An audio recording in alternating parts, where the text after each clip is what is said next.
Walking, if you can believe it, is an unbelievably powerful tool when it comes to upregulating your fat-burning metabolism. Like, if we're strictly talking about fat loss, it's infinitely better than running. Yep, you heard that right. Don't believe me? Walking was how one of my students inside my Fat Loss Accelerator program was able to lose 25 pounds of fat and drop 6 dress sizes without going to the gym, without lifting weights.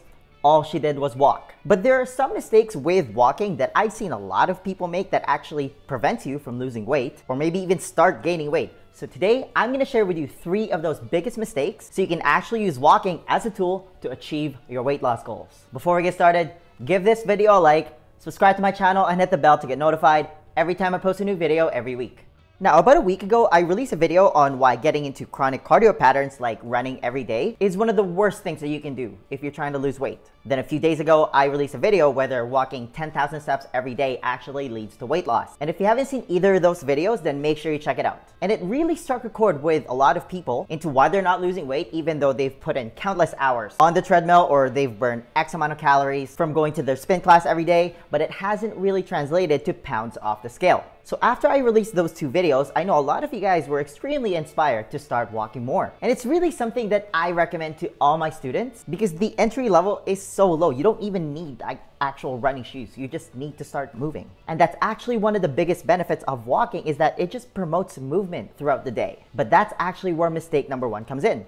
You're not walking enough. The average North American gets about 4,774 steps per day, which I think is actually pretty generous. I think it's below that. The problem is, even with that number, that's not nearly enough to move the needle. It's just not, because 2 out of 3 American adults is classified in either the overweight or obese category. So the average American adult who gets these 4,774 steps every day is either overweight or obese.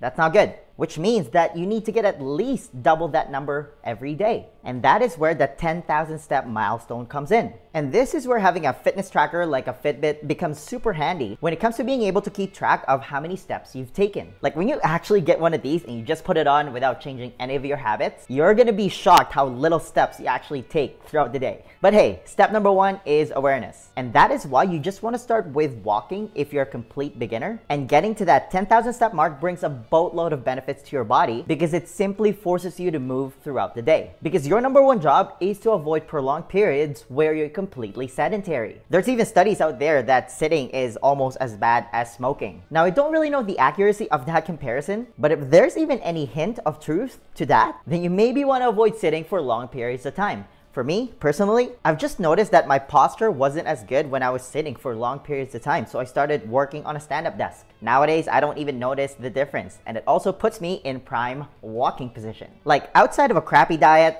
lack of sleep, and chronic stress, nothing promotes weight gain more than being a couch potato. And one of the best ways to upregulate your fat-burning metabolism is by simply walking. Because again, it forces you to move your body, but you need to reach a certain threshold, and that's where the 10,000 step mark comes in. Now, 10,000 steps roughly equates to about an hour and 40 minutes of walking, and you can divvy that up throughout the day. If you work at an office, for example, and this always blows my mind how many smoke breaks smokers get, and it's perfectly acceptable. So you can use that exact same leverage and go for a 5 or 10 minute walk every time they go for a smoke break. Another way for you to get some extra steps in is purposely parking further away when you're going grocery shopping or when you're going to the mall. That's usually where the open spots are anyway. You can go for a walk during your lunch break, and this works extremely well if you're intermittent fasting because you can just go for a walk instead of eating to boost your fat burning mechanism even more. If you have a dog, take your dog out for multiple walks throughout the day. And I always say that if your dog is fat, you're not getting enough exercise. The second mistake is that instead of walking,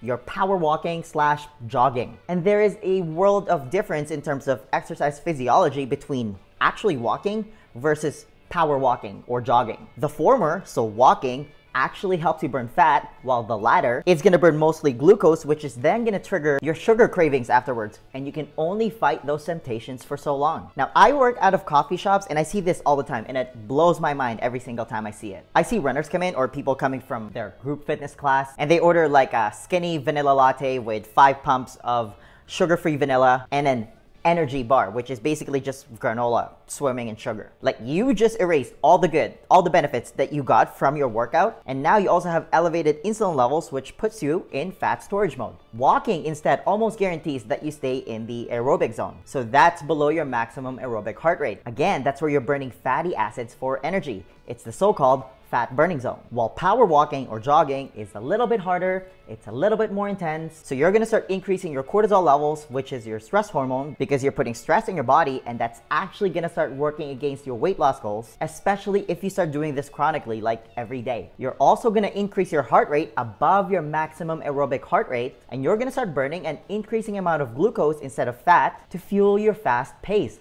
You don't want that. We want to burn fat instead. So you want to stay below your maximum aerobic heart rate. And you can easily figure that out by taking 180 minus your age. So if you're 40, 180 minus 40 gives you 140 beats per minute. And you want to stay below that when you're walking. Now, I don't really recommend a whole lot of things in terms of supplements, especially like protein powders, for example, because you don't need to eat as much protein as you think. And I definitely want you to eat your protein instead of drinking it. But if you have a couple of bucks lying around, I highly recommend that you get a fitness tracker with a heart rate monitor, because it just makes your life so much easier, because it can keep track of your steps and your heart rate. You can even set it to notify you to move every hour or whatever. And if you use it every day, and I want you to walk and move every day, it's absolutely worth it. Notice how I didn't mention calories burned during your exercise?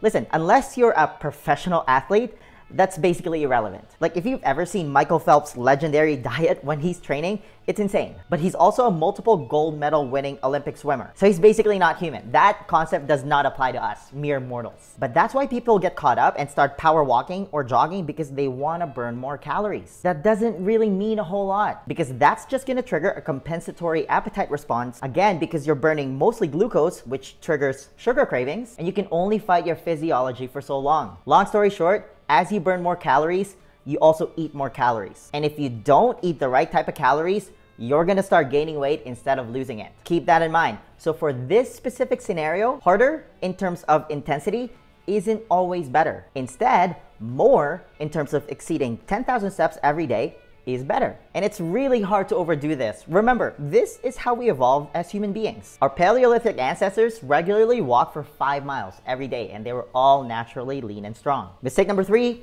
you're not pairing walking with the proper diet. Again, walking is a great first step for a lot of people, especially if you're someone who's been living a pretty sedentary lifestyle for a long time. So again, walking is a great first step, but it's just that. It's the first step, which means that there are other steps. So walking and introducing movement throughout the day falls into the supportive lifestyle choices category in terms of weight loss, which only contributes to about 20% of your results. If you really want to get results, you need to focus on your diet, because 80% of your body composition is determined by what you eat. And you can take baby steps on this as well. And you can just start by taking the biggest offenders in your diet, which are grains, and this also includes brown rice and whole wheat bread, as well as sugar and toxic vegetable and seed oils like canola oil, sunflower oil, soybean oil, and safflower oil. Yeah, all those things belong in the garbage. Instead, I want you to revolve your diet around plants and animals. I want you to focus on eating single ingredient, mostly unprocessed,